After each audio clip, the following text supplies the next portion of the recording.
You do say at one point that you'd want to kill him. That's quite a strong moment. That? You said if he was here. I said, would I kill him or would I kiss him? Well, you do say that as well. It's the part where you say "fuck" and you throw the chair. I think it's not a genuine like you would actually kill him, but an expression of hyperbolic anger. I think if he walked in now, what would you do? Sock him? No, I would say, "What the fuck did you think you were doing?" Mate? I might punch him on the nose, but I'd be more likely to. I would shake probably, and I would probably say to him, "What the fuck were you doing? I hope you're not still doing it." Yeah. It's not going to happen. I think he's dead. The bliss of the abyss, it's here now.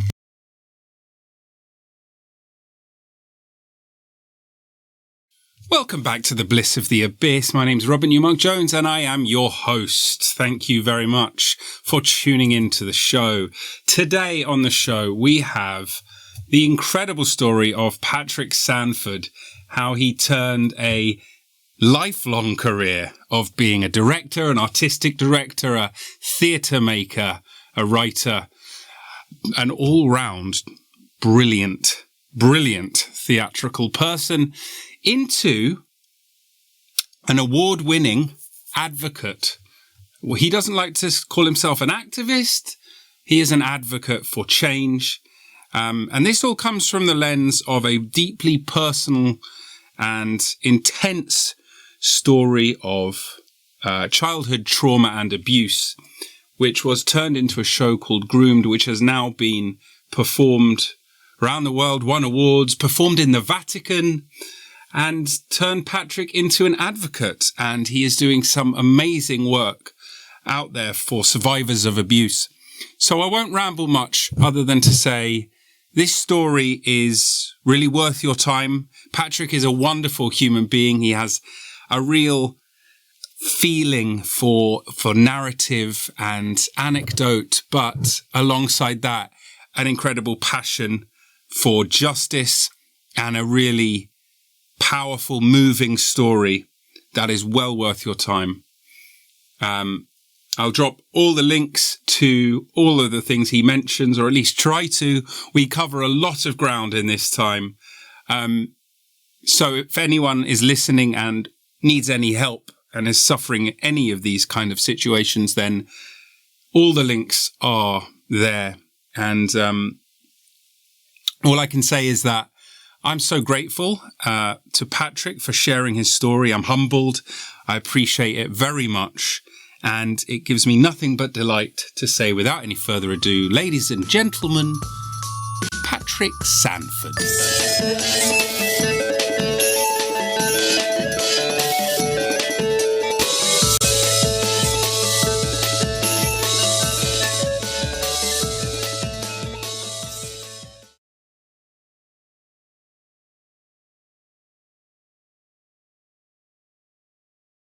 You can start. Well, I left the Nuffield Theatre and I realised that the theatre had been a real survival mechanism for me.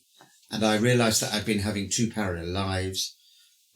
I realised I'd had two parallel lives. I'd been running theatres and being a professional theatre director and doing stuff, which I loved.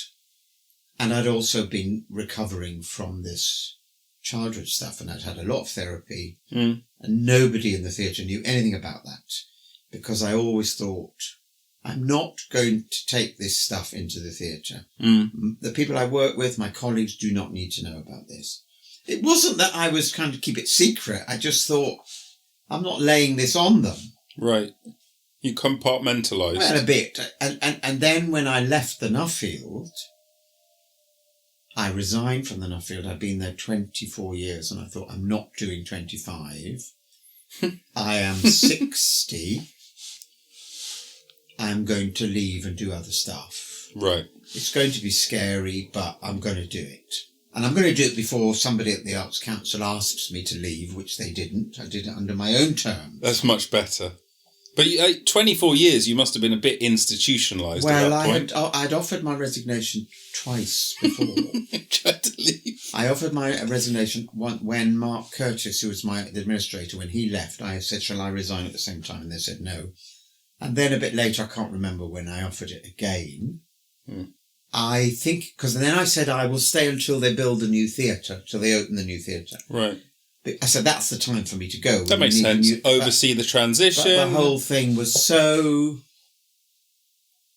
delayed and delayed and delayed. Anyway, eventually, I thought, I'm hanging around for something I'm not going to get. It's time. And so I just resigned. And it was after that, I thought, right, I've got to somehow express all this stuff about the abuse. I better write it as a play. I had no intention of performing it, and I did it. I wrote it, took me 2 or 3 years. And I did it in a room for a number of actors, 3 or 4 actors. To sort of show them, I just read it for them to see what they thought of it. Right. And I did it in a room, one of those rehearsal rooms in RADA. And they all kind of said, oh, fuck, you never told us this. And then in the afternoon, I did it again. Yeah. For my agent, Ken McCready. And Helena Palmer came. And somebody else. Oh, somebody came from the Arts Council, a friend of a friend of a friend. And then I did it another day. I did 2. And they all said, oh, Patrick, you have to do this. You have to do this. And my agent said, sorry this happened to you, darling. We'll find somebody lovely to do it. Right. And I said to Helena Palmer, casting director of the RSC, tell me honestly. And she said, you have to do it yourself. It's your story. So Kate Anderson, who was my chief executive administrator at Southampton, joint chief executive, we applied for some money. And, it's a lunatic story. I was in a plane accident, quite a serious plane accident. What? Yeah, that's a separate podcast. Are you kidding me? I was in You can't just drop a plane accident into an anecdote. A serious plane accident. What does that mean? It meant that I was in a British Airways flight and it was up there and the wing caught fire and it was horrible. Oh my God. And as a result of it, anyway, we got down safely, which was very scary. And eventually, it wasn't compensation, but British Airways gave us all a holiday. And I somewhere hot. I could go anywhere in the world that they flew for a fortnight. So I went to South America, and I could take 3 people. Really? So I took 3 friends, including Kate Anderson, and she and I sat in the business. What's it called? The business study suite. That's the one. Wait for this. Of the Copacabana Palace Hotel in Rio de Janeiro. The Copacabana Palace Hotel is the most expensive hotel in South America. My room had been slept in by Madonna. Oh. It was... Freshly? Or? No. At the Copa. Is it that one? It was Copacabana. That is a British Airways hotel. It was lunatic. Wow.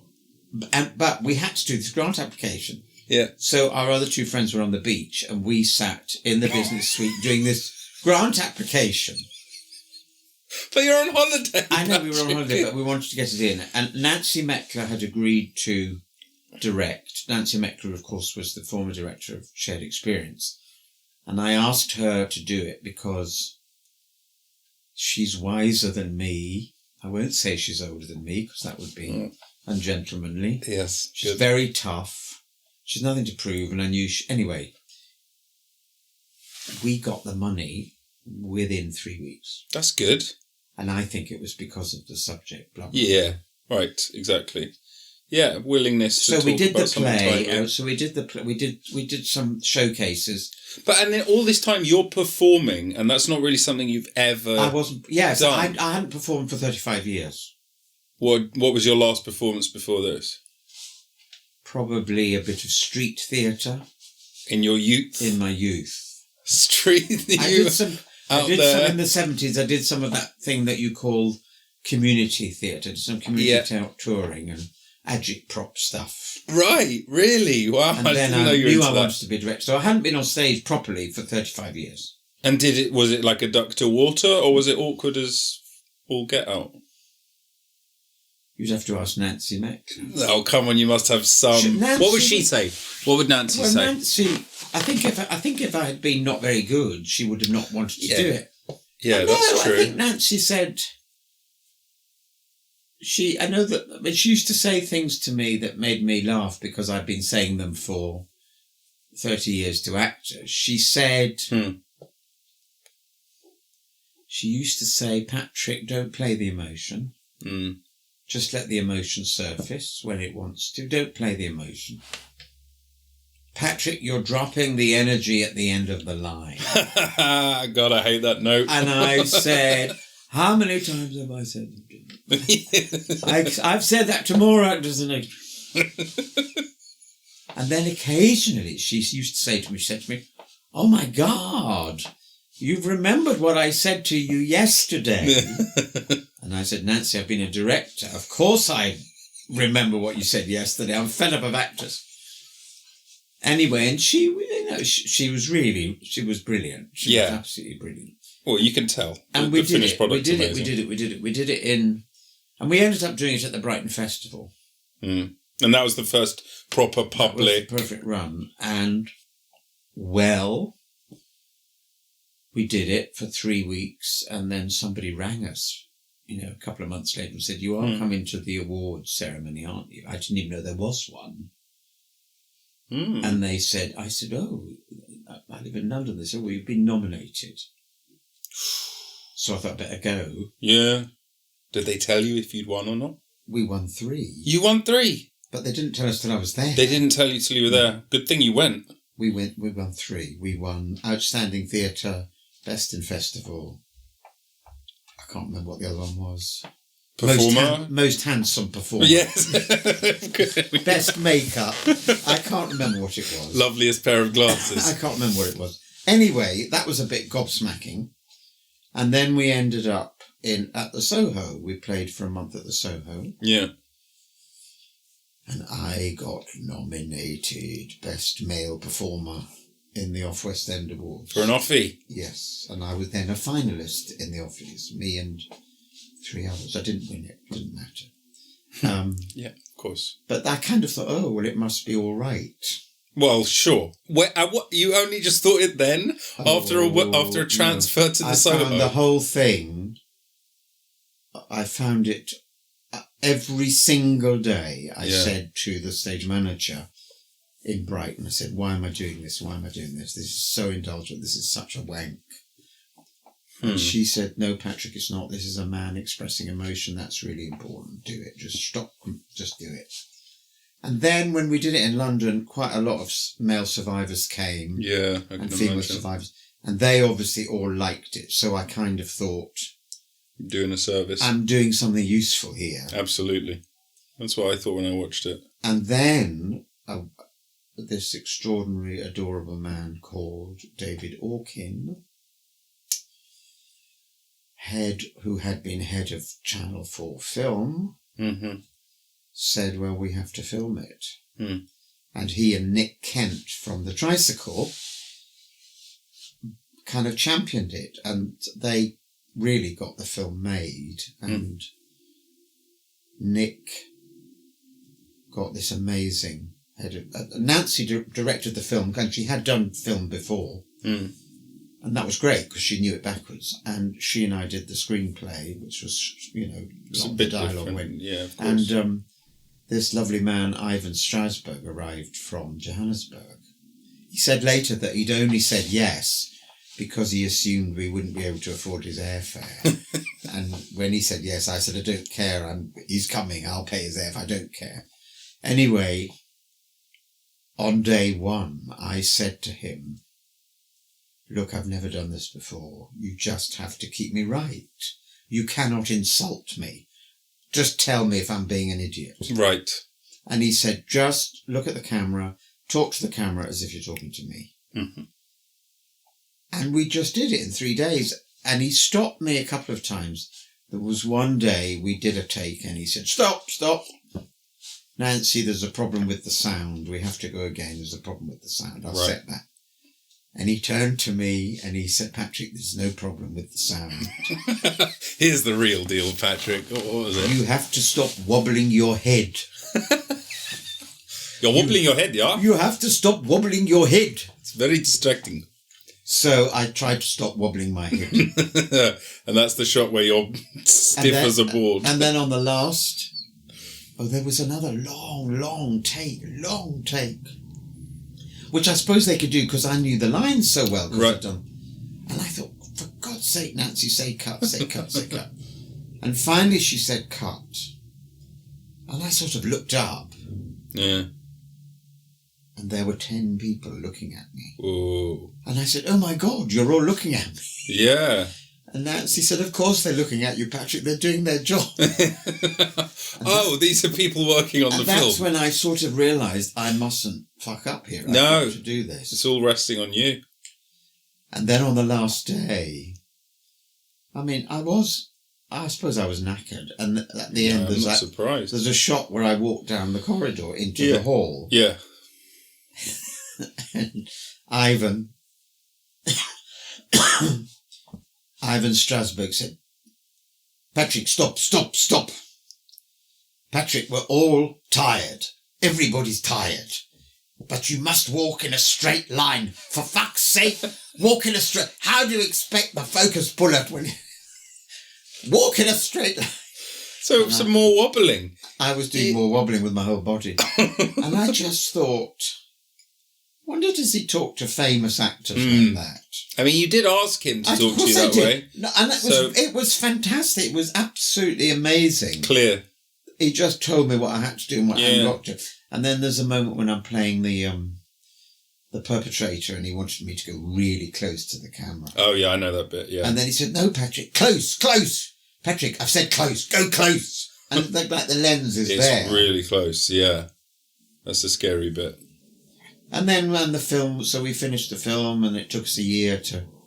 Because I had to raise money. Of course, yeah. Because although some of the creative people, God bless them, worked for nothing, thank the Lord, the crew were all paid union rates. Yep. And then suddenly, David said, well, you now have to raise the money for the post-production. So I had to go out and find the money. And I'm very proud of the fact that I did not ask any of my friends. Yeah, you're right. You didn't crowdsource. I didn't crowdsource. I went to people who I knew could afford. Yeah. I got some sponsorship from a lawyer, a wonderful legal company called Lee Day Associates, fantastic law company. Right. And they were very, very generous indeed. Wonderful. And it took us a year because David, Orkin, Nancy and Nick Kent, they all wanted really good people. They wanted a really good editor. They wanted a really good colour mixer. They wanted a really good sound person. And they just got them and waited until they were free. And then we did 2 screenings in Somerset House. Oh, yeah. To sort of launch it. And yeah. The wonderful Joan Bakewell came and introduced it. You're too young to know who Joan Bakewell is. Dame Joan Bakewell. Okay. Leading journalist from The Guardian and the bit. She used to do, I think she was the original presenter of Newsnight. Oh, wow. Okay. A long time ago. A right. Fantastic woman. Anyway, she pedigree. came. And then we were all ready to go. And then, of course, there was the pandemic, which kind of shut it all down. But the Soho, God bless them, said, come and put it on our platform. Which is where it's been. And eventually, little by little, it's been seen, and I got it seen at the Home Office. Sarah Dines, the MP for Derby, who is the Secretary of State for Safeguarding, I think is her title. Really? We showed it for her office and her staff, about 45 civil servants, who were all very proper. Yeah, I was about to say that very different audience from the Lovies. Mostly women. A couple of grown men in suits, one of whom wept and shook me by the hand afterwards. And I did it informally for the General Synod of the Church of England, just at Westminster Abbey. And then it was done. Then I got the French translation done, and we did an online screening for France. It was done in America. It's been done. Then I did the play at the Edinburgh Festival. And in the middle of all that, this thing surfaced about the Vatican. Yeah. So you're midway through an Edinburgh run. Where were you in Edinburgh? I was at the Pleasance. Good. Okay. Good venue. Very good venue, and we did perfectly all right. We did very respectably. I mean, we weren't packing out. Exactly stand-up a lot of competition, isn't there? Yeah, exactly. It was all right. And a man in America, wonderful man called Mike. Wonderful name. Mike Koplinka-Lur. It's a wonderful name. Whoa. Who is some form of administrator at Cornell University, now retired. He and his wife live beside a lake in New York State. And he'd seen it. And he was talking to a priest from the Vatican, who was also an academic at the Vatican University. The background to this is that when the scandal broke in the Catholic Church, the current Pope set up the Pontifical Commission for the Protection of Minors to, approach this whole issue. Which had been buried for so long. And this priest, German, Hans Zollner, had been sent as a kind of envoy to talk to people in the Catholic Church in America. And he had ended up doing a Zoom with my friend Mike. And he said to Mike, after the Zoom actually, we need to have more survivors' voices. And Mike said, well, my friend Patrick in England has got a play and a film. So we sent it to him. He sent it to somebody at the Vatican, who sent it to somebody else, sent it to somebody else. We did a couple of Zooms, rather formal Zooms. And then suddenly they said, please come and perform the play. They didn't want the film. They wanted the play. They wanted the play because it would be more immediate and more powerful, they thought. And were you expecting any of that at all? Or I thought maybe they might take the film because it became clear that they were looking for survivors' voices. Right, so it fits the category. I thought maybe they wouldn't want it when they discovered it wasn't about clerical abuse. Right.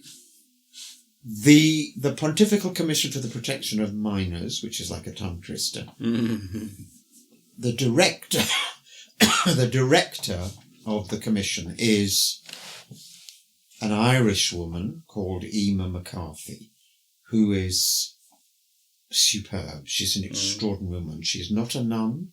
She's a married woman with children. Her husband is the Peruvian ambassador to the Holy See at the Vatican. Okay. And they live in Rome, and she is the director of this commission. Yeah. And we were talking to her on Zoom, and Michael, the American, said, the play is not about clerical abuse. Maybe that'll be easier for people to watch. And she said, oh, no, Michael. Oh, no, I'm not having that. There'll be no pussyfooting around. Oh, good. This happened in the church, and the people there have to understand this, and we're not holding back. I thought she's an extraordinary woman, and I have immense gratitude to her and admiration for her. Respect. And I want you to include that. And she... Yeah. And we went, and we did it there's a new centre, which is not within the Vatican enclave, but it is Vatican territory. And as we went in, we were told we were under Vatican law, but it's in the centre of Rome, so it's accessible to the general public. Right. How strange. Did they have the special guards? No, they didn't have special guards. But they do at the Vatican, don't they? They wear their funny outfits with their nice hats. There were no Swiss guards. There was a caretaker and There we go, that'll do. And he wore a cap. We were told. And I'd wondered where we were going to perform. And we were in... She said it's a conference room. So I was imagining polystyrene ceiling tiles. Yeah, of course. Electric, Yeah. Polystyrene something carpet. Thrown up in half an hour kind of thing. So in we went. And she said, well, we're on the Piano Nobile. This is a 16th century building. Okay. And we were on the first floor. Marble floors, the like of which I've not seen. I mean, the most exquisite marble floor. Immediately I'm thinking that's quite echoey, though. Marble columns. Wow. Some of them were actually painted marble. Little small discreet frescoes on the ceiling. Nice. Classy. The acoustic was absolutely fine. Okay. Terrific stage they'd put in. Chromium sort of leg stage, like steel deck, very good. Yeah. With carpet. Very good lighting.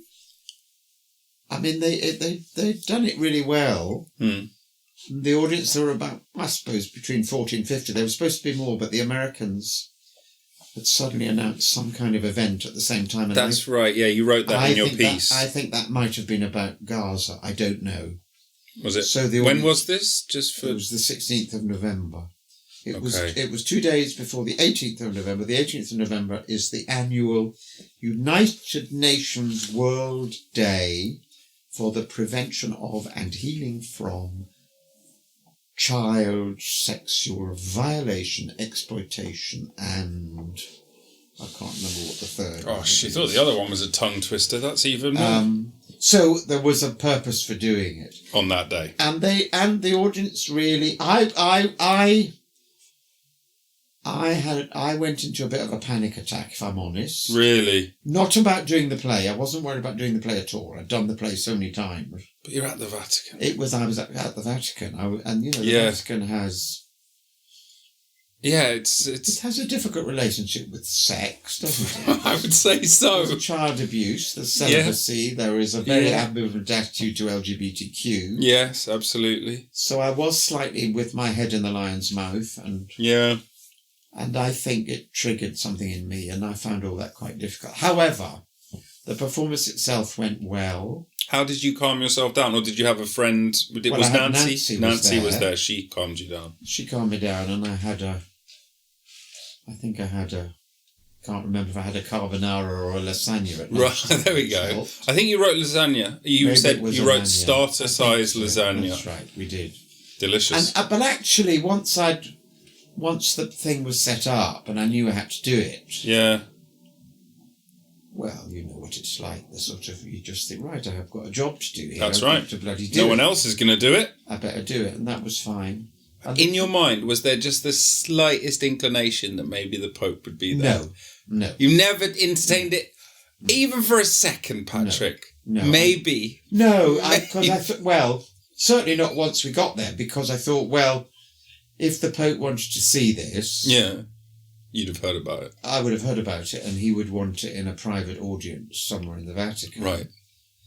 He doesn't just do drop-ins. I don't think he does drop-ins to their city centre. Fair enough. He may have watched the film. He may well have watched the film. Yeah.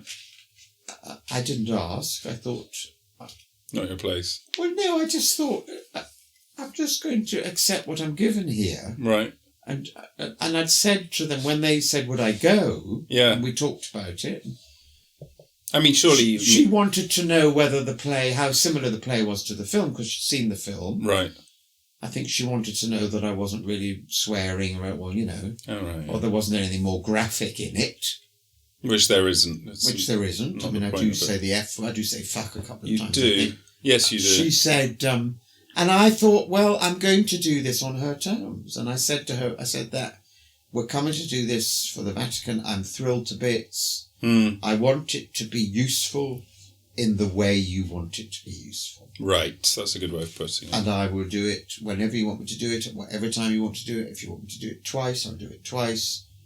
And in fact, what happened was I did the play on the Thursday. And on the Friday, I went to the Vatican University, the Gregorian University. And I met 20. I was told they were students. In fact, they weren't. They were mature. Well, I mean, the youngest was 25. The oldest was probably nearly 60. And they were all working priests, nuns, deacons, deaconesses from all over the world. There were only 4 white faces.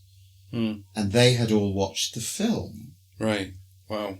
And they had come from their different countries as far afield as Togo, Rwanda, Jesus. Chile, Peru, India, Bangladesh, all over the place. Wow.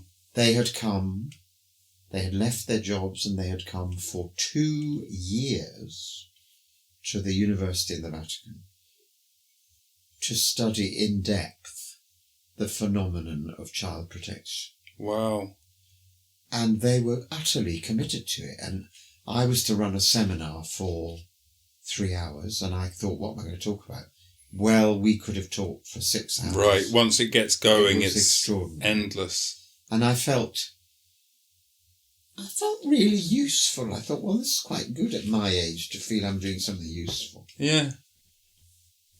And the Father Zollner, Hans Zollner, the German, quite brilliant man, really brilliant, incisive man he's devised this course. And he does, I was told there was one thing he does, this is just in passing, he gives a lecture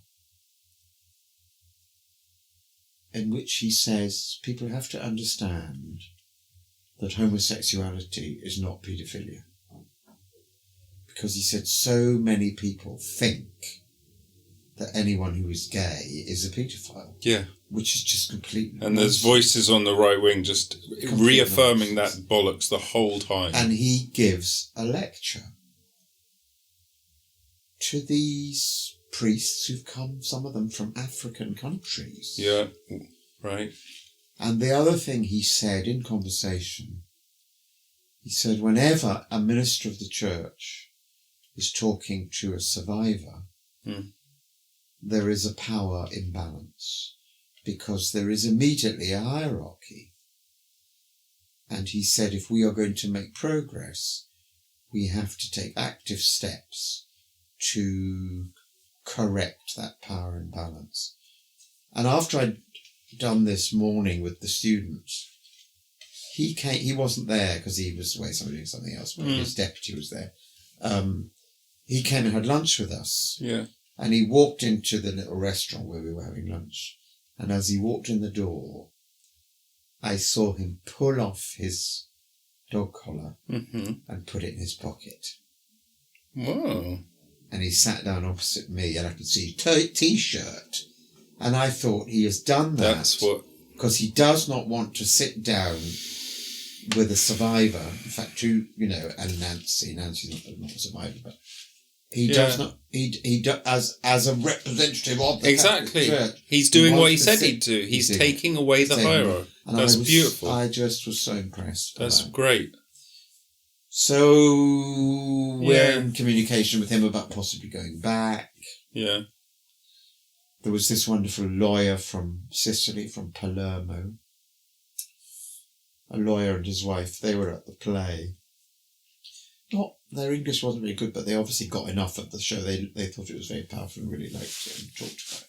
He talked about 2 of his clients, both men. And one of them, he said, is afraid to sleep in the dark because he's so afraid because he was abused in the dark. And the other one is so afraid to sleep in the light because he's so ashamed. God, and I said, well, how old are they? And he said 8 and 9.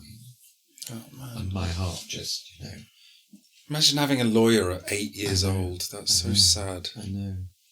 So part of the other work I've been doing is with an extraordinary movement called the Brave Movement, which is a worldwide movement, 100% survivor-led, women, men, trans, you name it.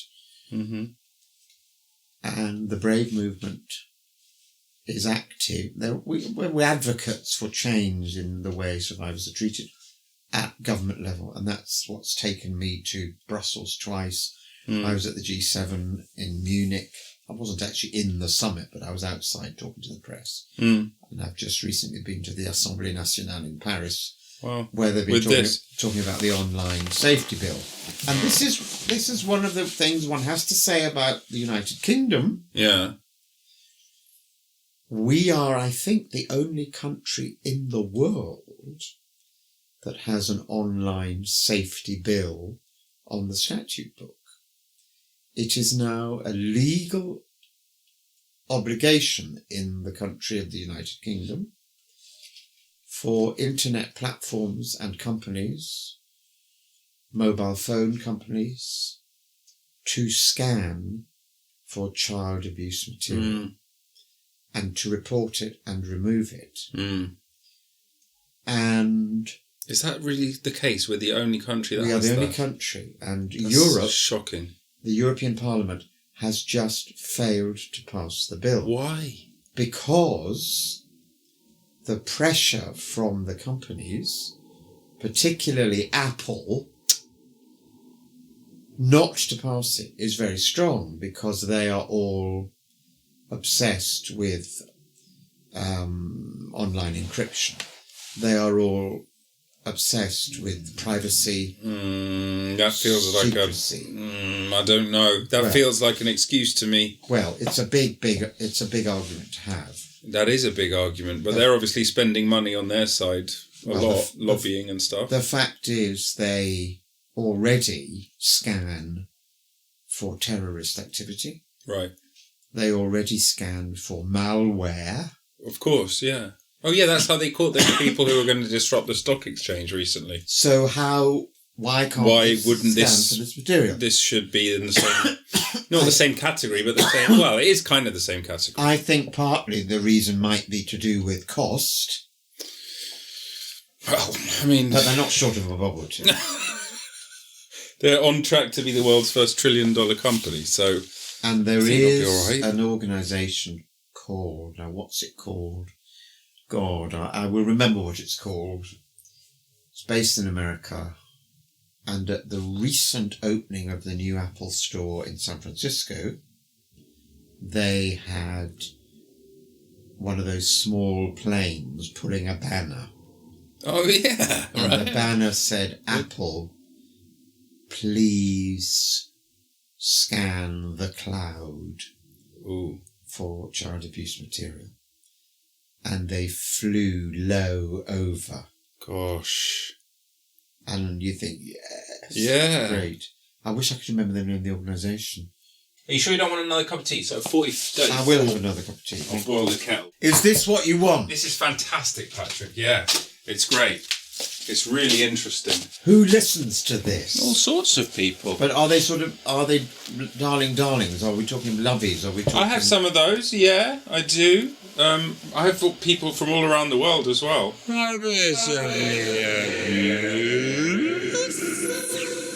Banner with message for Apple flies around Apple event. That's probably going to be it. Dear Apple, detect child sexual abuse in iCloud. That's Plain circle the companies. Apple. And does it say who the company? Maybe they don't know. Maybe nobody knew who it was. Well, the rest of this article seems to be just telling us what's in the Apple Watch series.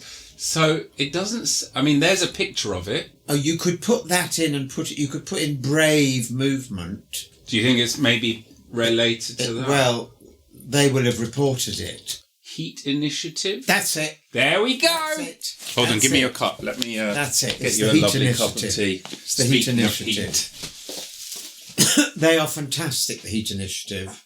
They are an organisation. Well, we can look them up.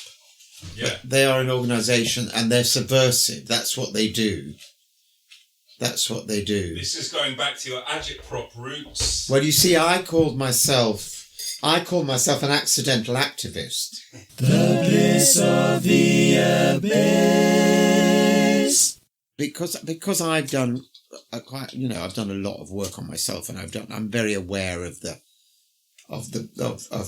particularly the male survivors movement, male people, men who've been abused, because it's so unfashionable to be a man who's been abused. I think you're breaking through some of that attitude though with this stuff. January 22, so exactly 2 years ago, a German friend of mine said, "Oh, have you heard of this organisation called the Brave Movement?" I said, "No." He said, "Oh, well, there's a Zoom meeting on Thursday. Here's the link. Why don't you go?" So I joined, and there were about 40 people from all over the world, and they were talking about this Brave Movement. And suddenly the man who was leading it was a man called Paul Zeitz. There I am in that photo, look. Oh, yeah. There I am. Look at you, looking rather serious, Patrick. Well, that was she's the European Parliament Minister for Safeguarding. Wow. Her name is something Johansson. She's from Denmark. She's wonderful. And so I went on this Zoom and he says, and we have Patrick Sandford here from London. Patrick, tell us how it's all going in London. And I thought, well, I've only just about all of the So that was January. In June of that year, I was at the summit, the G7 summit in Munich. Yeah. Talking to the press on a microphone outside the conference. This is all snowballed from so this quickly. play. Because this story starts with happened you so- resigning and then a small room, 4 actors, Yes. and now you're at the G7 and the Vatican. It's all It's been a bit extraordinary. crazy. And I'm not a proper person. Yes, you are. I'm not a proper activist. I'm just a bloke who kind of has the gift of the gab a bit. There I Well, am. definitely got that, yeah. You'll see me again. There you are again, very serious. Maybe I'll use that picture art on the... We need to find out what her name is. There's another one of me standing at a microphone, but I don't know if it's on there. And these are a small group of people, and they had this idea, and they went to a trust, a charitable trust called the Oak Foundation. And the Oak Foundation said, well, we're interested in this, particularly that you want to work at high level, but you need to come to us with a business plan and you need to be truly a global organisation. So they went away and they did a lot of work and they found people, not me, they found this wonderful man, Matthew McVarish. Proper people. And Matthew McVarish. I'll tell you about him. That's him there with the beard on the left. Okay. And after 2 years, they went back and said, look, we've got 45 people from, I think, 15 or 20 countries around the world. And nearly all of them are professionals working in the field. These are people who really know the stuff. Matthew McVarish, that's him there. Mm-hmm. He walked around 32 countries in Europe to get the statutes of limitation changed. Do you know what I mean by that? Yes, that's how long right. historically an incident occurred. That's right, and that you can charge That's right. someone for. Yeah. And for example, he went to Hungary, and he spoke to the Parliament or Ministry of Justice, and he said to them, "Look, if a young person here, say of 15 or 16, came to you and said, I was abused by my teacher 8 years ago, you would not investigate." And they said, of course we would. And he said, no, you wouldn't, because your statute of limitation is 8 years. So if somebody was abused at 15, if they didn't report it till they were 22 or 23, the person would get away and could still be abusing children. And he walked to 32 capitals, and he got it changed in 8 capitals, 8 countries out of 30. I mean, it was so a fantastic. quarter. That's a quarter It of was the phenomenal. That's achievement. yeah. Anyway, that's all him. He is the person who represents the United Kingdom, and he's a Glaswegian, and he's a mate of mine, and he's lovely. So they did this, and they went back, and they said, look, we've got these people, including Matthew, he by then he'd spoken at the United Nations, blah, blah, blah. And they said, well, we better give you some seed money to do this. How about $10 million? Oh, shut up. Nobody said that. So they did. They got given $10 million to last them for a number of years. From who again? A trust fund called the Oak Foundation. The Oak Foundation is known as a big charitable trust, and it's extremely carefully monitored. Of course, how it's used, and wow. Vast amounts of it are used for things like this, the website. Yeah, of course. Particularly for PR work. Yeah. That's how you get people to do stuff. You make a noise. And to talk to politicians. Yeah. And, in all these photos, people like me. Yeah. I'm not paid. Of course. Absolutely not. When I went to Brussels, they paid my plane fare or my train fare. I can't remember how I did it, which was lovely. Yeah. And I've done others where they haven't paid me, and it's fantastic. Yeah. And they are... And now there is Brave UK, of which I am a stalwart supporter. 3 or 4 of us are trying to sort of... And that it was through them that I went to the House... I didn't go to the House of Commons. I went to the Home Office and did it in the... Showed the film in the Home Office. And I think it is moving forward, but it's all... I feel I am an accidental advocate for change. I'm not supposed to say accidental activist. Oh, have you been told? Well, because activism suggests that I'm chaining myself to railings and things. Oh, right, yes. It's got a bit of a bad name, hasn't it? And I'm not doing that. Not yet. We'll see where it goes. Give me time. It must be astonishing. I mean, I don't know how often you sort of sit and reflect on it, because you're quite a forward-moving guy. You're sort of always going to the next thing and moving. But it's, you know, hearing it now, hearing the trajectory of it. I kind of think to myself, how did I end up here? Mm-hmm. Yeah, that's fair. I mean, I'm 71. It is quite nice. I suddenly thought the other day, it's quite nice to be useful. I'm not doing pipe and slippers. It's a shame. I think you could do it well. I'm not doing let's play golf. Right. Yeah, this is a much better use of that. I'm kind of thinking, what am I going to do? I mean, sometimes I get exhausted. I have to be careful not to do too much. Yeah. I mean, that was one of the things I was going to ask. Sometimes it can be a bit triggering. Yeah, I was going to ask, has there been a moment where it's been like, because you say a bit, has there been a bit? The Vatican. That was the biggest sort of trigger. Oh, yeah, quite definitely. And but at the same time, I knew I was thrilled to be there. Right, yeah. And I knew it was really important that I should carry on, so that, you know... Yeah, it gives you strength in those moments. To be able to find something to dig deep and move forward. It doesn't completely debilitate you. We had a big meeting last week. I say big, there were about 25 people from different organisations in Britain. Yeah. And it was I found it quietly very exciting, because people are really beginning to speak out. And yeah. Well, that's what I was going to say. What's terrifying is that, you know, the figures vary.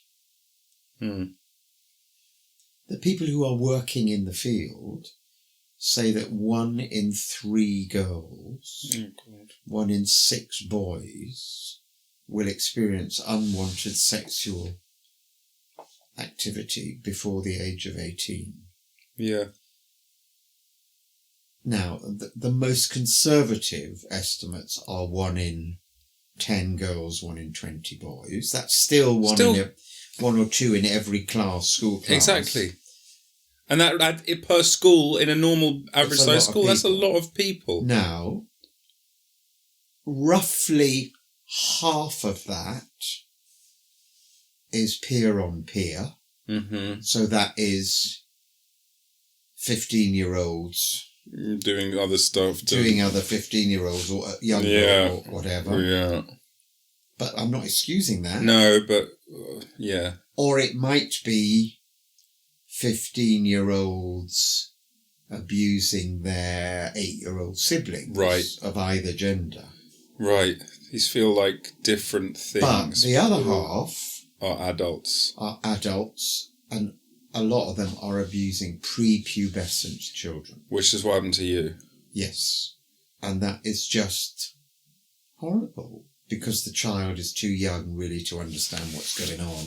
Out of all those categories you said, it's definitely by far and away the worst. I feel it should be its own category. Well, I think the worst is pre-verbal. Oh, yes. There's a special place in hell for someone who does that. There are people who will abuse toddlers and babies. Yeah, that's right. There was a famous case of, there was a singer in a band, Lost Prophets. I believe his name was Ian Watkins, who's now in jail for a long, long time. Yes. Him and his partner were doing it to her baby, who was, I think, I want to say 2 years old, maybe even younger, something like that. Absolute despicable, horrific, incomprehensible, really. Yeah, that is probably the worst. You're right. There's always a worst, actually. It can always get worse with stuff like this. And then, of course, as people get older, you know, there are girls and boys in their teens who are abused by older people. Yeah. Where the grooming is psychological as much as physical. Well, I was going to ask you about that. There's a hell of a lot in sport. Yeah. Of course, if you do what I say, I'll put you through to the top team. Did you see the scandal in the US, the gymnastics guy, Larry Nassar? Yeah, of course.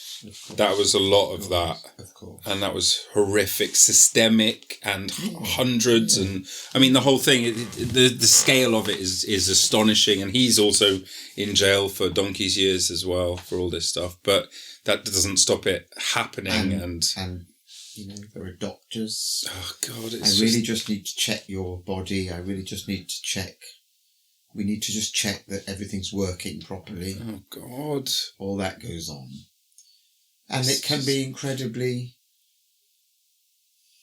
persuasive because young people believe what they're told. I know. It's just so... I was doing bath time with my niece the other week, you know, and she's, what is she, 5 years old? Yes. You know, and she's in the bath and we're playing a game and all of that. Yes. And there's absolutely nothing sexual about her. She is a creature that is not part of her world. Of course. And to impose that upon her, it's like it would... I mean, you've had it happen to you. It just seems like a remit, someone just like scrambling around your psyche and your sense of identity. It's not, the way I put it, I say it's not a broken ankle. Yeah. It's damage to the core identity of the person. Yeah.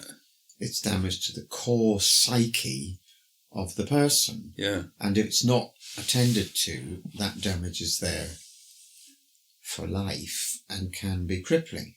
And what is frightening is because it is so common, but it's covered up. Yeah. Because people don't want to talk about sex, apart from anything else. Right.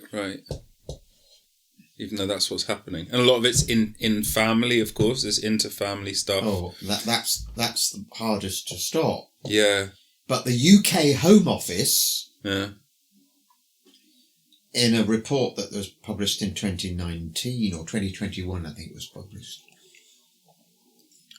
they worked out the cost to society, the financial cost to society of child sexual abuse in England and Wales only, not Scotland or Ireland or Northern Ireland. How do they put a number on that? They do it through looking at unemployment figures, mental health figures, prison admissions. Right, Jesus Christ. Probation services. Right, of course, yeah. Are you ready for this figure? For 1 year. For 1 year, per year? For 1 year, the year ending April 2019. Yeah. The cost was £10.1 billion. That seems insurmountable. Well, the ridiculous thing is, what does it cost? It costs to keep somebody in a mental health institution. Yeah. It probably costs, I don't know, it costs 50, 60, 70,000 pounds a year. It's a lot, yeah. If it's full time that they're there. Maybe 100,000 a year. To give that person realistic, ongoing psychotherapy in the community, might cost 4,000 or 5,000. Yeah, I mean, it's a no-brainer. It's a no-brainer. But they won't do it because they don't want to admit that it's happening.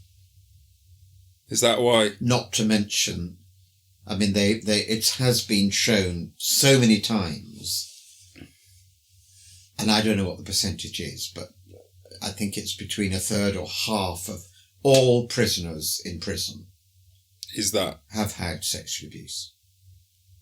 Because it's a great it forces people to take, they either cut themselves, Yeah. or they turn to drugs, Yeah. or they can't hold down a job, so they have to steal. It provokes crime. It puts something into the victim. It's if you go Freudian with it, it's that the thing that you put into them has to come out some way. And for some people, it expresses through violence. That's right. For some people, it expresses through mental illness. Or suicide. Suicide, of course, cutting, as you mentioned, all these terrible things. But the problem is, to stop it would require investment. What would that look like? Well, it would look like huge public information campaign. It would look like mammoth injections into healing services and psychiatric services. Yeah. And above all, and this is where it becomes very difficult, it would require an injection of cash into research. Yeah. Because particularly, we need to know why fathers are abusing their daughters. Yeah. Or their sons. We need to know why what's going on in families, why older brothers are raping their brothers or their sisters. More often their brothers, actually. Why are they... What is it? It's all to do with sexual experimentation, but unless we are prepared to talk about it openly, we're not going to stop it. No. And a lot of... It's an awful thing to say, but there are some people who think, if it's in the family, it doesn't count. Really? Fuck me. For me, it counts more, because that's where it should be. That's the place you should be the safest. And to take the safety away... Looking at this here, the Brave movement. Yeah. When you see one of those photos with those people there on the stairs, every single one of those is a survivor. And when you go there, here we are in Brussels, and look, there were probably 100 people there from all over Europe. Yeah. Every single one of those is a survivor of childhood sexual abuse. Jesus. But you don't find... it's amazing that these people have each other and the community, but you don't have the community or understand the community when it happens to you when you're a child. No, of course you don't. So that's years before you get to something like this. Yes. Years of, a lot of the time, having to deal with it yourself because you're a child. Abuse happens in isolation. Yeah. Recovery happens most effectively in community. Right. That makes sense. Yeah. Here I am having this sort of logical, fairly lucid conversation with you and drinking a cup of tea. Yeah. Thanks for the gin you put in it.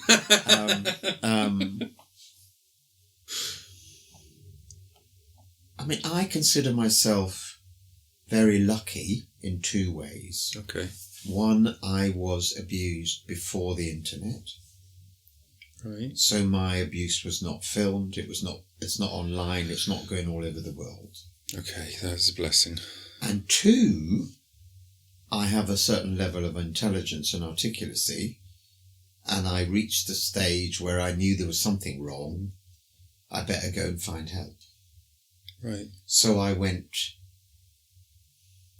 did two things. First of all, I went into the theatre, which gave me a survivor strategy, because dealing with pretend characters was so much easier than real life. Right. And secondly, eventually, I was strong enough to go and ask for psychotherapy. Yep. Which was terrifying, absolutely terrifying. But, thank goodness I did, and thank goodness I had the brain to let me do that. Mm-hmm. Yeah, talk therapy. Yeah. And eventually body therapy, body work, lots of massage, lots of getting me into my body, so that at least I had the kind of potential for some kind of healing, which is, so many people don't. So many people go to their grave and they've never talked about it. People commit suicide, people go to prison, people blah, blah, blah.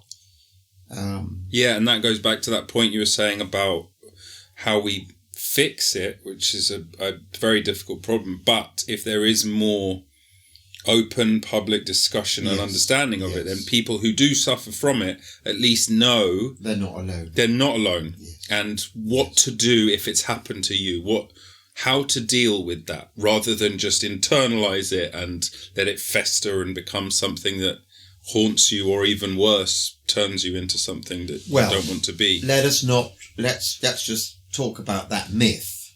Tell me, what's the Well, the myth is that we call it the myth of the vampire. And the myth is that somebody who's been sexually abused will go on to sexually abuse. Right. It is not true. Okay. What is true is that not the total majority, but a very significant majority of people who abuse children. Majority or minority? No, a significant, I think probably, I don't know.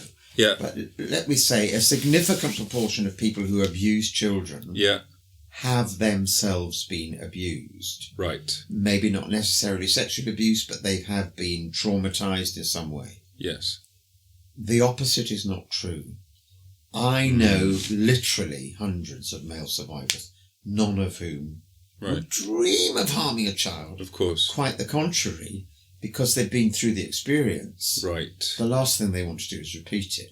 Yes. For women, I mean, you're not going to say that a woman who's raped is going to go out and rape. Right. It doesn't work like that. No. The vast majority of survivors of sexual violence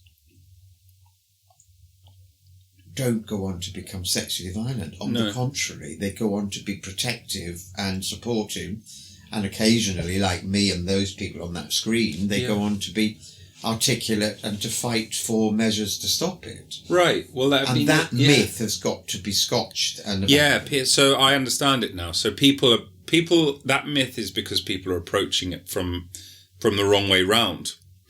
If they reverse the way of looking at it, then it makes sense. Yes. But why is there that tendency for people to look at it the other way? What do you think that is? Well, I think it's because in the early days of psychology and psychotherapy, when people were talking to people in prison, people were in prison for abusing children. Yeah. They said, I was abused myself. Right. Okay. And so people drew that conclusion. I see. The other thing, which is horrible, but it's true,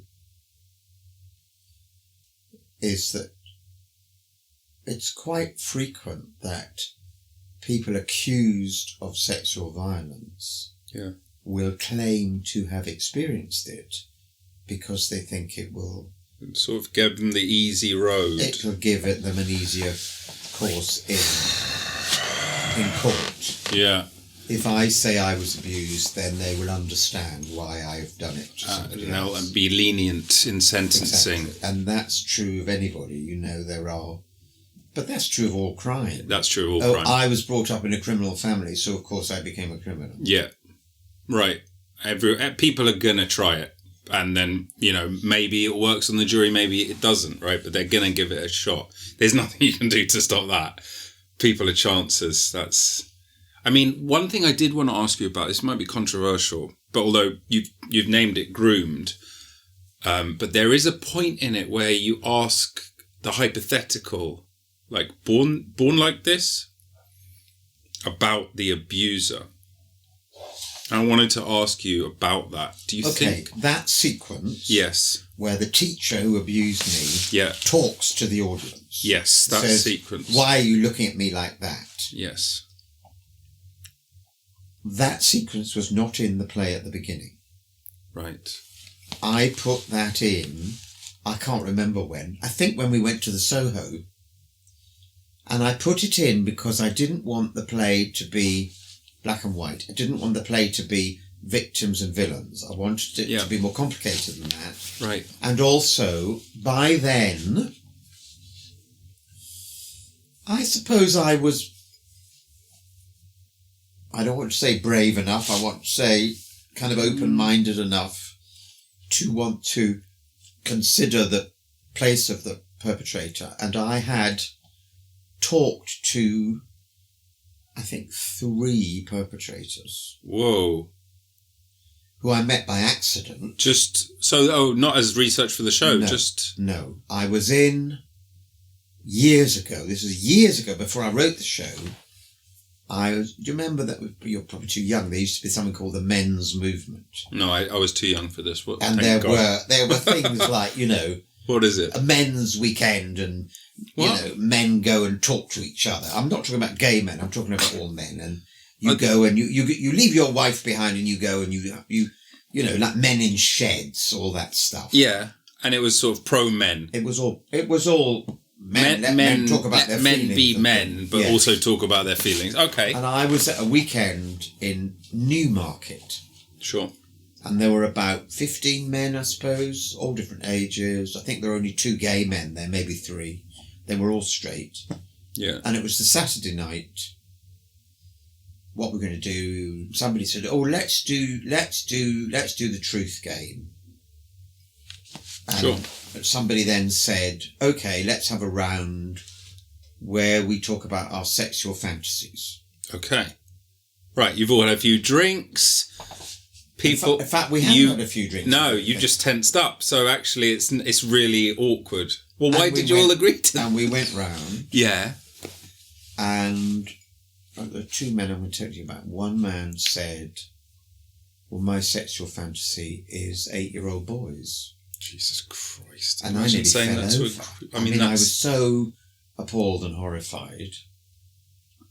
And he said, "I don't really want to talk about it very much, but I'm not too ashamed to admit it, and I want to set it."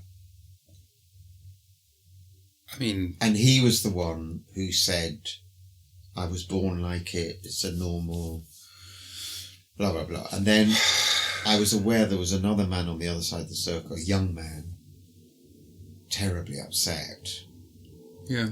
And he said that his attraction was to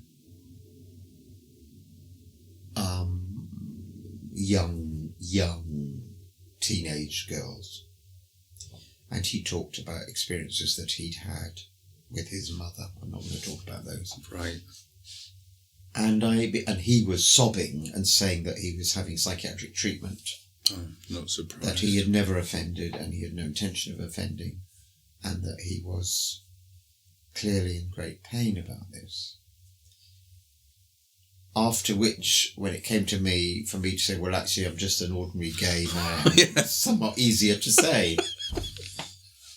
And then when I was doing the work on myself, I did do some work on the paedophile information exchange. And oh gosh, that's a whole story. Hideous stuff. For anyone who doesn't know it, look up the paedophile information exchange. It's an extraordinary scandal. It was just the most ghastly thing, and it did involve some politicians.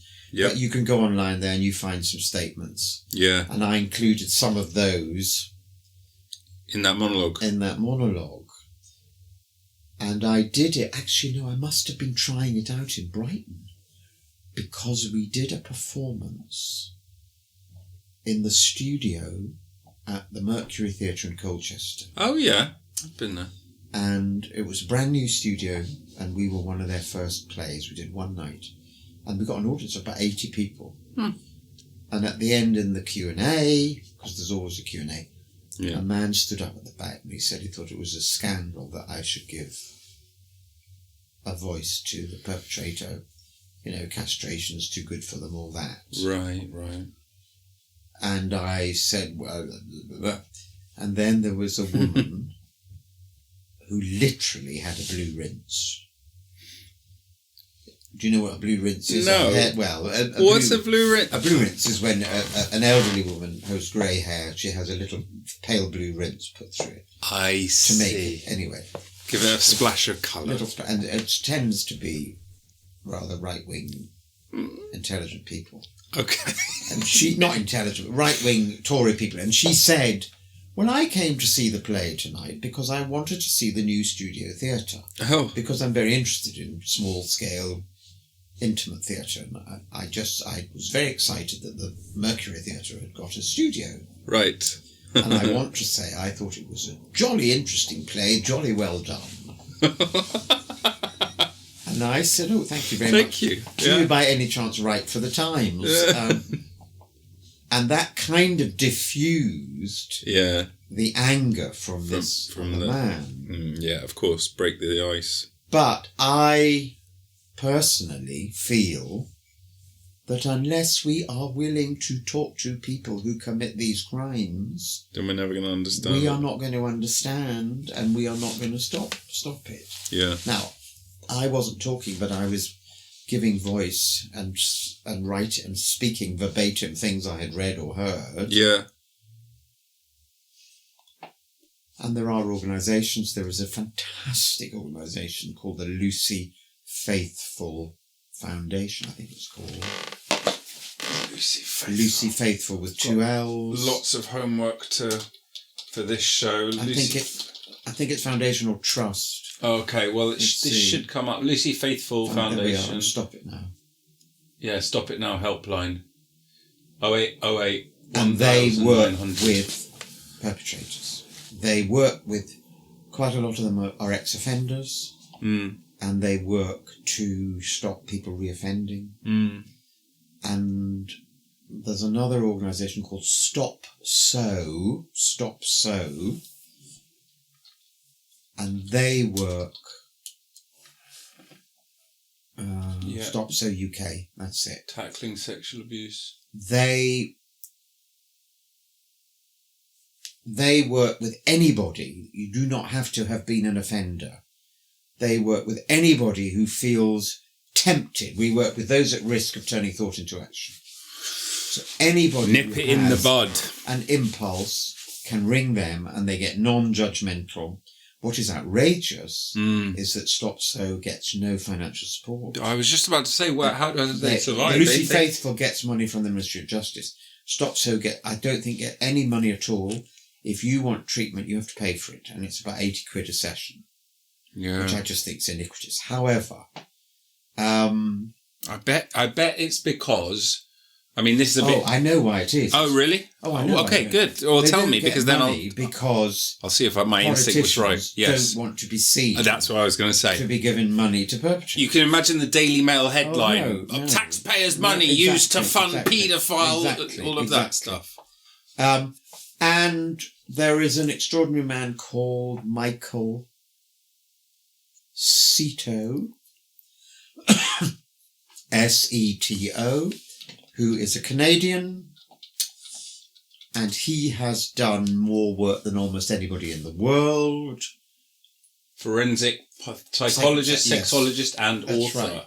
Director of Forensic Rehabilitation Research at the Royal Ottawa Healthcare Group.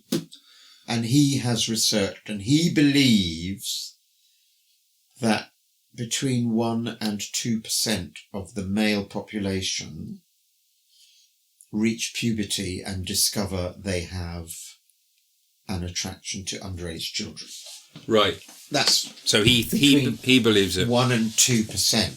It's just a deviation, or it's I don't know what the word for it is. It's a statistical fact that there'll be some very small proportion, but they're nonetheless still 1 in 100. And still 1 in 100. It's not that small, is it? Now, which organisation is it? It's a police organisation. It's a crime research organisation. They believe it is 1 in 60. That's much higher. 1 in 60 in the population represents a risk to children. And there is an extraordinary woman called Elizabeth Le Tourneau, French spelling. There she is. There we go, EAU, yeah. She works in Baltimore at the Johns Hopkins University, and she works with teenagers. Right. She works in schools, and she gets teenagers literally when they reach puberty. Mm-hmm. And she says, "Are you attracted to young children? Mm-hmm. Come and see me. Right. I will not judge you." Yeah. Let's fix this. I mean... Yeah, difficult, hard work. But it says here, Letourneau's research aims to prove that child sexual abuse is preventable, not inevitable. There's a lovely TED talk. Give her a medal, you know? Yeah, that's really important work. Now, there's another man whose name I've forgotten. I have done a bit of research. Clearly. And he talks about 3 or 4 different kinds of offender. Don't know if any of this is interesting. Yeah. He talks about the small percentage of people who are genuinely sexually attracted to children. Yeah. He then says there is a whole group that is opportunistic.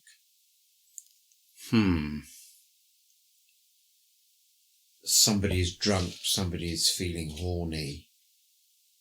And there happens to be a child there, predatory. They're predatory. And it's just they'll just grab the child because the child is easy to grab. And then he says there is a much bigger area where the motives are much more complicated. And they are such things as...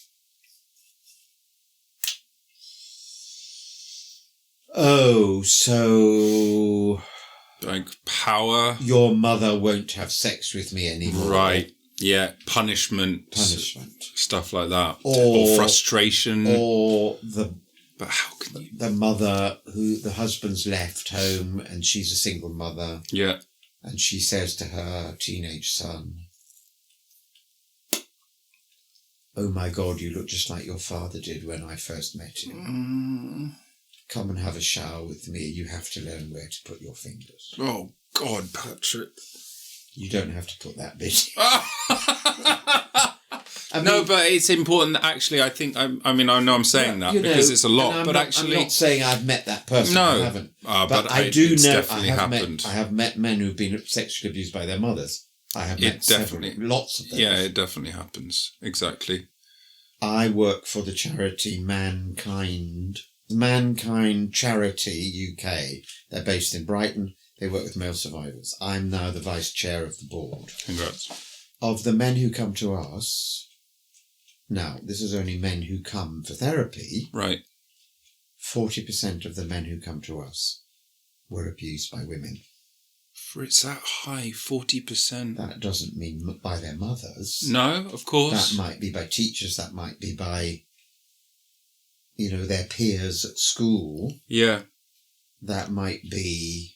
Well, and that's by another... babysitters. Right. And those are another stereotype that we have to stop looking the wrong way round. That's right. That's another one where it's like, oh, your teacher or your babysitter, well done, lad, all of that stuff. That's that right. has to be stopped as well. That's right. There is this feeling that if you're a young man and you get abused by a woman, you should be so lucky. Right.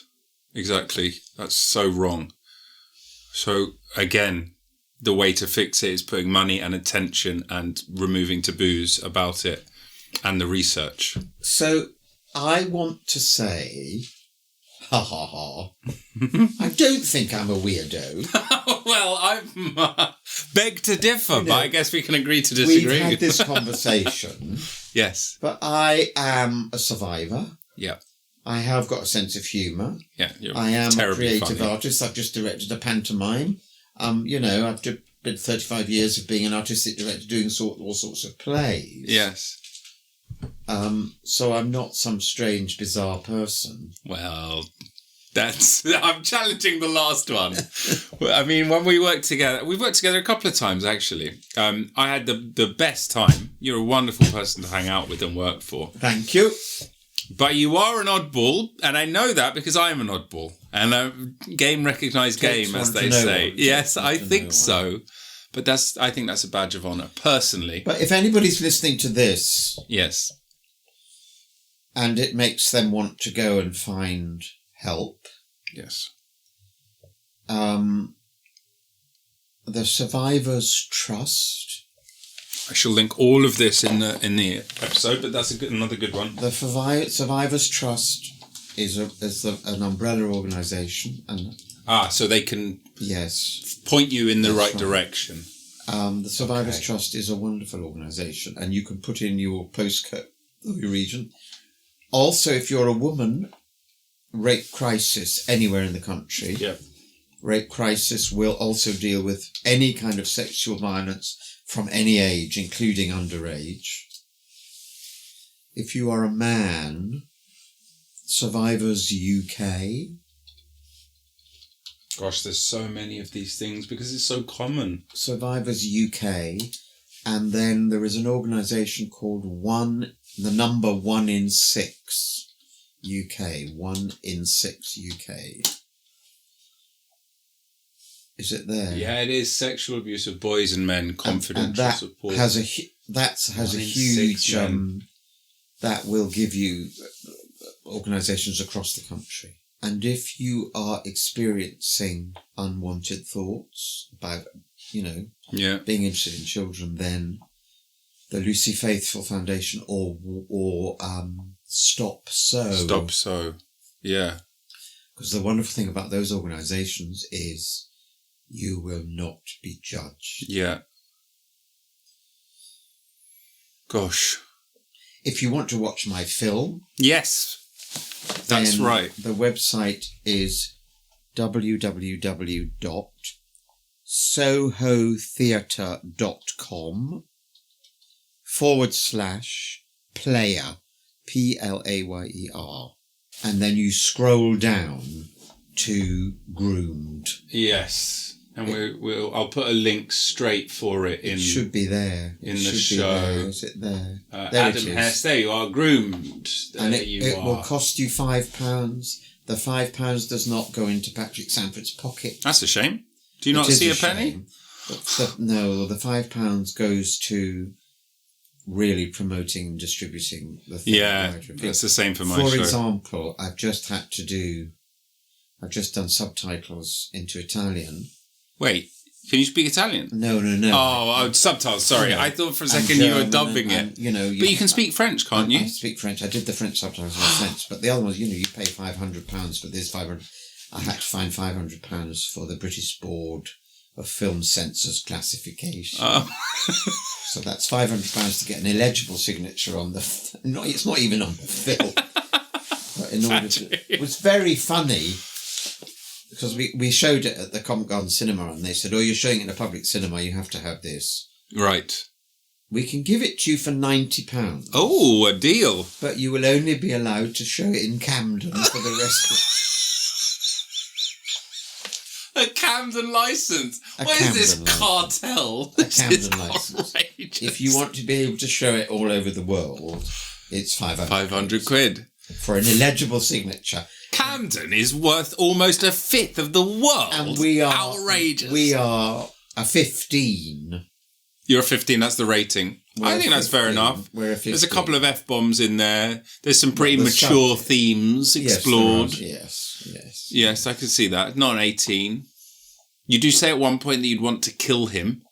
That's quite a strong moment. That? You said if he was here. I said, would I kill him or would I kiss him? Well, you do say that as well. It's the part where you say fuck and you throw the chair. I think it's not a genuine you would actually kill him, but an expression of hyperbolic anger. I think if he walked in now, what would you do? Sock him? No, I would say, what the fuck did you think you were doing? Mate? I might punch him on the nose, but I'd be more likely I would shake probably, and I would probably say to him, "What the fuck were you doing? I hope you're not still doing it." Yeah. It's not going to happen. I think he's dead. I think he's probably dead. I need a pee. Okay, well, there's one here or there's one upstairs. Where would you prefer? There's one there. It's got the concertina door on the right ahead of you. Extraordinary. The bliss of the abyss is here now. Patrick Sandford, thank you so much. We haven't talked about you at all. No, it's my show. People have heard enough about me. Well, no, I haven't. What? Come on, tell me quickly while I put my coat on. No, you have to go. What do you mean? I'll stop recording, but you have to say goodbye. Say goodbye. Oh, goodbye. Thank you very much. Thank you. It's been very good humoured, which is lovely. You haven't been solemn, which I like.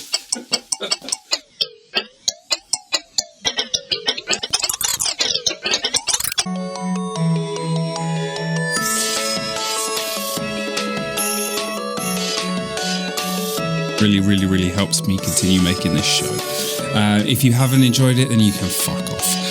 Many thanks to Nils Hennis-Steer for the amazing music and to Dave Fox for the cool artwork. Please keep coming back every week for more Bliss of the Abyss.